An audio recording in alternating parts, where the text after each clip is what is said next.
Today's session, which is this. So we are going to talk about the 3,000 years of history of Tamils in the next 60 to 90 minutes. This is going to be the topic of the session.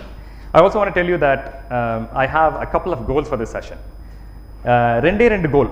எதுக்காக என்ன பண்ண போறோம்ங்கிறதுக்கு நான் கோல் சொல்லிடுறேன். அதுக்கு ஏத்த மாதிரி தான் போக போறோம். ஒன்னு நம்ம பண்ண போறது என்னன்னா ஒரு ஓவர்வியூ கொடுக்க போறேன். ஓவரால் உங்களுக்கு என்ன நடந்துச்சு அப்படிங்கிறது தெரிய வரும். This will only be an overview of the past 3,000 years of history, Tamil history. We will not go in depth.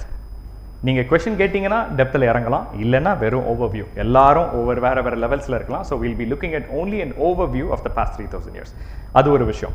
So it will serve as a new learning for some of you, or it might also serve as a refresher for some of you who's already in the field of history, who might already be knowing about history. உங்களுக்கு ஏற்கனவே தெரிஞ்சிருச்சுனா ஒரு ரெஃப்ரெஷரா இருக்கலாம், தெரியாதவங்களுக்கு ஒரு புது விஷயமா இருக்கலாம். ஆனா இன்னைக்கு போக போறது வெறும் ஓவர்வியூ மட்டும் தான் பார்க்க போறோம். We are not going to go into deep history. So with that we will begin. As I said already, we'll be looking at the 3,000 years of Tamil history in the next 60 to 90 minutes, and we will also be having a Kahoot game. I don't know how many of you have played a Kahoot game. ஒரு quiz நம்ம எல்லாரும் சேர்ந்து பண்ண போறோம். உங்க போன்ல பண்ண போறீங்க. அது தெரியணும்னா நீங்க நல்லா கவனிக்கணும். So please make sure that you pay attention, and you may also want to take notes if you want to. Okay. So with that, let me begin. Okay. So history, when we talk about history is something that is amazing. ஏன் அவ்வளவு பெரிய விஷயம்? என்ன ஹிஸ்டரியில அப்படி என்ன பெரிய விஷயமா இருக்கு அப்படின்னா, history is nothing but a time machine. Time machine எல்லாருக்கும் ஒரு கால யந்திரம் என்னன்னா, ஒரு இடத்துல இருந்து நீங்க 3000 வருஷம் முன்னாடி உங்களால டிராவல் பண்ண முடியும். இப்படி ஒரு மிஷின் இருக்கா அப்படின்னா கண்டிப்பா இல்ல. இது வரைக்கும் மனுஷங்க கண்டுபிடிக்கல. However, history books are nothing but time machines. இன்னைக்கு நம்ம என்ன பண்ண போறோம்னா, இந்த நெக்ஸ்ட் 1.5 மணி நேரத்துல என்ன பண்ண போறோம்னா, உங்க எல்லாரையும் ஒரு டைம் மிஷின்ல நான் கூட்டிட்டு போக போறேன். Okay. So I promise that you will have a joyful ride in my time machine. Okay. So this is going to be the agenda for tonight's session. We'll be looking at, we just looked at some of the introduction right now, but I'll go a little deeper into what exactly we're going to look at. So that will serve as an intro, and then after this we'll be looking at 335. So we'll be looking at 3 periods of Tamil history. 3 காலங்கள் பார்க்க போறோம். அதுக்கப்புறம் 3 ராஜ்யங்களை பார்க்க போறோம். 3 empires.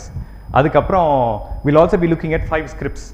5 லிபிகள், அதாவது 5 எழுத்து முறைகள் இருந்திருக்கு தமிழுக்கு. அதை பத்தி பார்க்க போறோம். அதுக்கப்புறம் we'll also be looking at a full timeline of history. ஆரம்பத்துல இருந்து கடைசி வரைக்கும் ஒரு ஸ்கேல்ல போட்டு பார்த்தா எப்படி இருக்கும், அந்த மாதிரி full timeline பார்க்க போறோம். இந்த முடிஞ்சதுக்கு அப்புறம் உங்களுக்கு ஓரளவுக்கு ஒரு மேப் பண்ண மாதிரி ஒரு ஐடியா வரும். அதுதான் என்னோட கோல். Okay. And as I said, we'll also be having a quiz time. நடுவுல வந்து ஒரு quiz ஒன்று இருக்கும். அதுக்கப்புறம் ஒரு குயிக்கா ஒரு பெஸ்டா எனக்கு பிடிச்ச ஒரு 5 மன்னர்கள் ராணிகள் பத்தி பார்க்க போறோம் குயிக்கா. அதுக்கப்புறம் we'll also be looking at 7 interesting facts. இது வந்து கொஞ்சம் ஒரு டீப்பர் டாபிக் உள்ள போக போறோம். இதெல்லாம் ஒரு ஓவர்வியூ, இது டீப்பர் டாபிக். இது வந்து ரொம்ப இன்டராக்டிவா இருக்கும். நம்ம எல்லாரும் சேர்ந்து கலந்துரையாடல் மாதிரி தான் இருக்க போகுது. So with that we'll get started. Why is knowing our history so important? எதுக்கு நான் ஹிஸ்டரி எதுக்கு படிக்கணும்? ஹிஸ்டரினால எனக்கு என்ன தெரிய வருது? We'll be able to learn from the past. Humanity has evolved so much over the past 100,000 years in the past. As humans, we learn only by making mistakes. ஒரு தப்பு பண்ணி தான் மனுஷங்க வந்து பழகுறோம். ஒரு விஷயம் ஒரு தப்பு பண்ணி தான் இதை பண்ணக்கூடாதுங்கிற விஷயங்கள் தெரிய வருது. But you don't really have to make those mistakes to be able to learn. You can learn from your ancestors. இதே தப்பு தான் மனுஷங்க முன்னாடியும் பண்ணியிருக்காங்க. We know about all the wars that we've had in the world due to religions. We know about all the oppression that we've had in the world over the past 5,000 years or whatever. We also know about all the oppression and killings that have happened in history, and we can learn from that. We don't have to commit the same mistakes that our ancestors committed to be able to learn from that. அதனால history வந்து ஒரு பெரிய விஷயம். We'll be able to learn from our ancestors. Second thing is this. Knowing, as I said, we'll be able to learn without the pains that our ancestors had. Another very important thing is that many people commonly believe that our ancestors were very uncivilized. நிறைய பேர் நினைக்கிறாங்க நாகரிகமற்ற ஒரு ஆளுங்க, நம்மளோட மூதாதையர் ரொம்ப நாகரிகம் இல்லாத ஆளுங்க அப்படின்னு நினைக்கிறாங்க. முழுக்க தவறு. எதனால அப்படின்னா, நிறைய பேர் நினைக்கிறாங்க சாதாரணமாக நம்மளோட ஆன்சஸ்டர்ஸ் வந்து 2 வேலைகள் பண்ணாங்க. ஒன்று அக்ரிகல்ச்சர் பண்ணாங்க, 2வது போருக்கு போனாங்க. வேற என்ன பண்ணாங்க? ஒன்றுமே பண்ணலை. இதுதான் நினைக்கிறாங்க. ஒன்னே ஒரு விஷயம் கேட்குறேன், நம்ம முன்னோர்கள் வேண்டாம், மனுஷங்கன்னு எடுத்துக்குவோம். பிரமிட் ஆஃப் கீசா, ஒரு பிரமிட் இருக்கிறதுலே பெரிய பிரமிட் ஆஃப் கீசா, அதை வந்து இன்னைக்கு கெட்டணும்னா முடியாது. அந்த சொஃபிஸ்டிகேஷன் நம்மகிட்ட இல்லை. ஒவ்வொரு கல்லும் எத்தனையோ டன், 5 டன்னு வருதுன்னு நினைக்கிறேன், எனக்கு புள்ளி விவரங்கள் தெரியல. இது எப்போ கெட்டினாங்க தெரியுமா? Does anybody want to guess? 2600 BC. Exactly. So about 4600 years ago, 4600 வருஷத்துக்கு முன்னாடி கட்டியிருக்காங்க பிரமிட்ஸ் ஆஃப் கீசா. இன்னைக்கு கட்ட முடியுமா நம்மளால? கண்டிப்பா முடியாது. அந்த சொஃபிஸ்டிகேஷன் இல்லை, அவ்வளோ பெரிய கிரேனே இல்லை நமக்கு.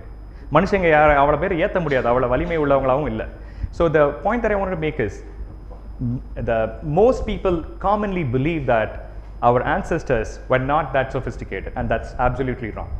And they were not only people that were doing agriculture, they did much more. What did they do?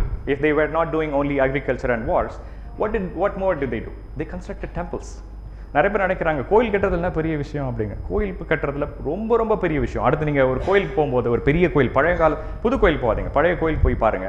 அந்த ஒவ்வொரு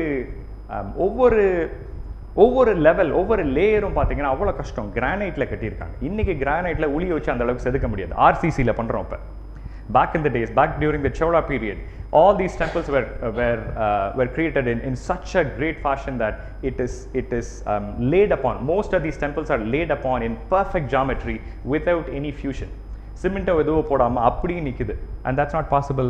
I'm not saying it's not possible today, but the knowledge is very very scarce today. It's not easy to recreate something like that. ரெண்டாவது விஷயம், they were great in trade.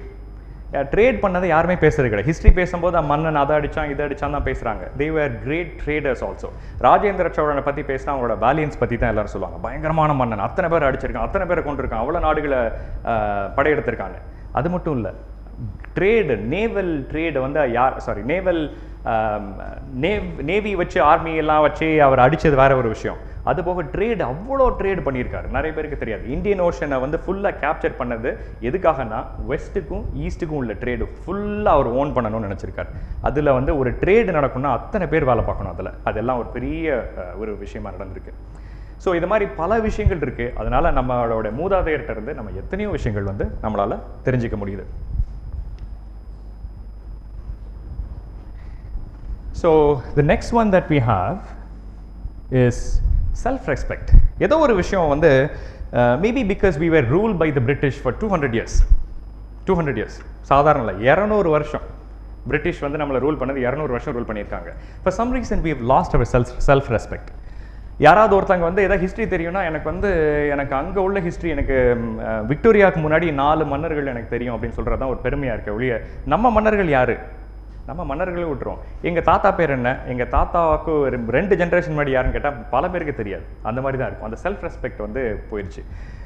You will be able to gain self-respect when you learn history, because this is about knowing about yourself, about your own roots, and that's something that history will give you. Because it's also super interesting. என்னோட பார்வை மாறுச்சு. ஒரு 15 வருஷத்துக்கு முன்னாடி history போர் அடிக்குதுன்னு நினச்சேன். அவ்வளோ நல்ல ஒரு கதைகள், ஒரு பசில் மாதிரி இருக்குது history. So it is very interesting as well. So with all that, now I'm going to get into this. So we'll be looking at 3 periods, 3 kingdoms and 5 scripts. இப்போ ஆக்சுவலாக நம்மளோட செஷனுக்கு இப்போ தான் ஸ்டார்ட் ஆகிருக்கோம். ப்ரீ ரெக்கார்டட் ஹிஸ்ட்ரி நம்ம பார்க்கும்போது எதெல்லாம் வந்து ஓலைச்சுவடிகளில் இருக்குது, எத்தனைலாம் இன்ஸ்கிரிப்ஷன்ஸ் கோயிலில் உள்ள கல்வெட்டுகளில் இருக்குது, அதுதான் ரெக்கார்டட் ஹிஸ்ட்ரின்னு சொல்கிறோம். ப்ரீ ரெக்கார்டட் ஹிஸ்ட்ரினா ஹிஸ்ட்ரி ரெக்கார்ட் பண்ணுறதுக்கு முன்னாடியே பல விஷயங்கள் நடந்திருக்கு. ஃபார் எக்ஸாம்பிள் குமரிக்கண்டம், இது இன்னும் ஒரு தியரியாக தான் இருக்குது. அதனால் நான் இதுக்குள்ளே போக விரும்பலை. லெமோரியா கான்டினென்ட்னு சொல்லுவாங்க. இதை பற்றி பேசணும், நம்ம செஷனுக்கு அப்புறம் பேசலாம். குமரிக்கண்டம்னு ஒரு பெரிய, there was a huge sunken mass of land which connected Madagascar and also Indian Ocean, the tip of India and also Australia. இது வந்து ஒரு தியரியாக தான் இருக்குது. இது வந்து this is not recorded history, so we'll not be touching upon this. Of course, most of you would be knowing, or all of you would be knowing about Keeladi and also about Adichanallur. Adichanallur பற்றி தெரியல, உங்களுக்கு கீழடி பற்றி தெரியுது, ஆதிச்சநல்லூர் பற்றி தெரியலன்னா ரொம்ப தப்பான விஷயம். ஏன்னா ஆதிச்சநல்லூர் ரொம்பவே பக்கத்தில் இருக்குது, அவங்க எல்லாருக்கும் தெரிஞ்சிருக்கணும். கீழடி வந்து நிறைய பேர் நினைக்கிறாங்க கீழடி வந்து ரொம்ப பழசுன்னு நினைக்கிறாங்க. Keeladi civilization was only from around 600 BC. Adichanallur was almost a millennia ago, so it was from 900 BC. R மோர். இது அளவுக்கு ப்ரூவ் பண்ணியிருக்காங்க, இன்னும் கூட இருக்கலாம். இப்போ ஒரு முக்கியமான ஒரு விஷயம் சொல்லணும், இதுக்கு நான் உள்ளே போகலை. ஒருத்தங்க வந்து 900 பிசி அப்படின்னு நம்ம சொல்கிறோம் அப்படின்னா, கீழே ஆதிச்சநல்லூர் வந்து 900 வருஷத்துக்கு முன்னாடி, சாரி 900 கிமு 900 அப்படின்னு சொல்லும்போது தமிழர்கள் எப்போங்க உருவானாங்க அப்படின்னா 900 சொல்லக்கூடாது, 900 கிமு 900 சொல்லக்கூடாது. ஏன் அப்படின்னா they were civilized people as of 900 BC. ஒருத்தங்க சிவிலைசேஷன் நல்ல பானை ஓடுகள் வச்சுருக்காங்க. ஒரு ஊரில் வந்து நான் இங்கே என்னோட வாழ்விடம் இங்கே இருக்குது, நான் இறக்குற இடம் ஒன்று தனியாக பிரிச்சுட்டாங்கன்னா it's already a civilized society. அது நடந்தது 900 பிசியில். அப்போ ஸ்டார்டிங் எங்கன்னா எங்கேயோ இருக்குது, இன்னும் ப்ரூவ் பண்ணல, எங்கேயோ இருக்குது. ஒரு 1000 கண்டிப்பாக ஒரு 1000 முன்னாடி இருக்கும். So that is something that is very important that all of us should be understanding. So 3000 வருஷம் நான் எடுத்துக்கிட்ட ஒரே ரீசன், டிஸ்க்ளைமர், 3000 வருஷம் தானே நினைக்காதீங்க. 3000 வருஷம் நான் எடுத்துக்கிட்டதுக்கு ரீசன் என்ன, கொஞ்சம் சிம்பிளாக இருக்கும் பேசுறதுக்கு அப்படின்னு. ப்ரீ ரெக்கார்டட் ஹிஸ்ட்ரி பற்றி நம்ம பேச போகிறதில்ல. Okay. Now we are getting more into the topic right now. So 3 periods. We'll be looking at 3 different periods in the session. So first one is early kings. முற்கால மன்னர்கள், early kings. இவங்க யாருங்க, என்ன time அப்படின்னா time box பண்ணியிருக்கோம் 300 BC to 300 AD. ஒரு 600 வருஷத்தில் time box பண்ணி இவங்கெல்லாம் early kings அப்படின்னு சொல்கிறோம். ரெண்டாவது வந்து medieval kings. medieval kingsனா அந்த ரெண்டு பேருக்கும் நடுவில் இருந்த கிங்ஸ். இது வந்து 600 AD to 1100 AD. ஒரு விஷயம் கவனிச்சிங்களா, there is a gap in between these two. அது ஏன் கேப் இருக்குங்கிறத நான் கொஞ்ச நேரத்தில் நம்ம பேசுவோம். 300 ADக்கும் 600 ADக்கும் ஒரு 300 வருஷம் என்னாச்சு, ஏன் சாப்பிட்டீங்கன்னு கேட்பீங்க. அது என்னங்கிறத நான் கொஞ்ச நேரத்தில் சொல்கிறேன். இது medieval kings. அதுக்கப்புறம் லேட்டர் கிங்ஸ் வர்றாங்க, பிற்கால மன்னர்கள் வர்றாங்க. பிற்கால மன்னர்கள் வந்து சின்ஸ் 1100 AD, 1100 இருந்து அதுக்கப்புறம் எல்லாருமே லேட்டர் பீரியட்னு சொல்கிறோம்.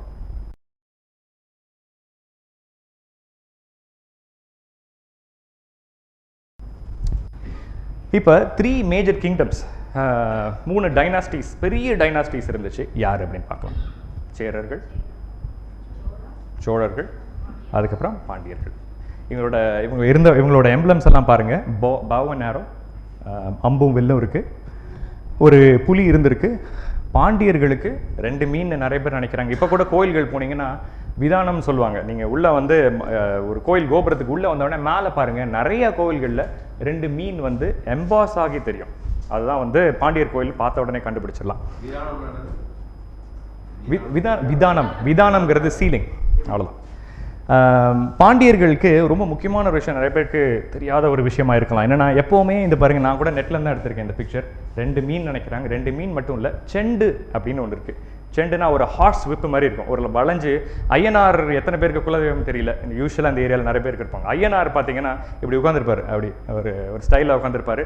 கையில் வந்து ஒரு செண்டுன்னு ஒன்று வச்சிருப்பாரு, இப்படி ஒரு கிட்டத்தட்ட வாக்கிங் ஸ்டிக் மாதிரி இருக்குன்னு வச்சுக்கோங்களேன். ஆக்சுவலாக அது ஒரு விப்பு மாதிரி.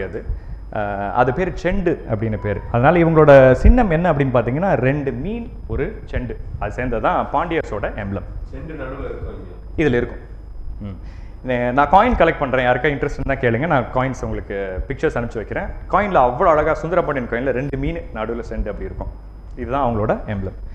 இவங்க 3 பேர் மட்டும் இல்லை, வேளிர் மன்னர்கள், வேளிர் குறுநில மன்னர்கள்னு கொஞ்சம் பேர் இருந்தாங்க. இந்த இவங்கள தான் மூவேந்தர்கள் அப்படின்னு சொல்கிறோம். the 3 main kings. These people were not kings. இந்த வேளிர்கள் வந்து எக்ஸாம்பிளுக்கு அதியமான், பாரிவள்ளல், இவங்கெல்லாம் மன்னர்களாக கருதலை. அவங்கெல்லாம் வந்து குறுநில மன்னர்கள். மூவேந்தர்கள் அந்த வேந்தராக வரமாட்டாங்க, அவங்க அது கீழே இருக்கிறவங்க. இவங்களும் இருந்தாங்க. மொத்தமாக 3 மெயினான ஆள் ஒரு வேளிர் அப்படிங்கிற ஒரு கேட்டகரி இருந்துச்சு.